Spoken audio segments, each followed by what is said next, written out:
Naalala mo, magpapagawa kami house ni Ray. Oo, yeah. So ngayon, we have the money na. Okay. Everything's good na. Babayaran na namin yung contractor and na-drawing na yung house. Ang problem lang, may biglaan lang na I can show you the contract na naipit lang yung money sa bank. Ngayon, kailangan lang namin i-pay yun. We have 20 now. Oh. So ngayon, parang nasa 50 yun. So need ko ng 30 to 35. Okay. Pwede ba akong manghiram sa'yo ng 35M? I trust you. Yes, ma'am.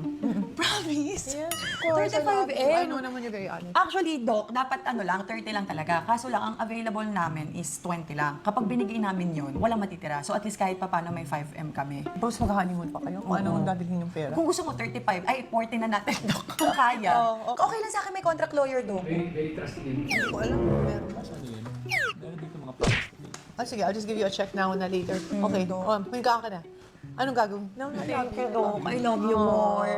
I love you, Doc. Thank you. Alam ko Papautangin mo akong 40M. 40M. O, sige. Basta babayaran mo kailan? By the... Before June 15. Yun ang June promise 15. ko. Oh, before June 15. I promise to pay you. Could you write me a check na? Para sure ako, na sure ka. Okay. Can you ask for my check? Sigurista. Para baka kasi, Doc, pinaprank mo ako na hindi mo ako papautangin. It's a prank! Para sure ka, Doc, ha? Nasaan na ba ito? Pasok. Thank you. Zainab what? Tapos, Doc, tatawagan ka na lang ng bank para to confirm, ha? Opo. Zainab. Okay, tell them na lang in video. Proof mo ba yan, Doc Hayden? I guess, so nasa vlog mo. Hindi ko ilalagay sa vlog. Kasi syempre, So, ayan, proof ni Doc na binigyan niya ako ng check, 40 million. 40 million. Para may...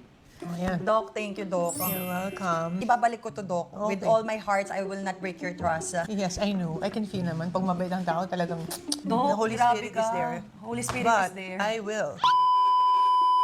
Sa bangko. Ay, Doc, wait lang! Hindi. No. I-clear? Mamaya na. Bakit? Kasi harap ka doon. Oh. Harap ka doon. Oh, Harap ano? ka doon. Oh. Harap ka doon. Ano? Harap ka sa asawa mo. Ano? At harap ka uli doon. Anong meron doon? Hi! Guys, pinautang ako ni Doc Bello ng 40 million. Isang sabihan, it's a prank.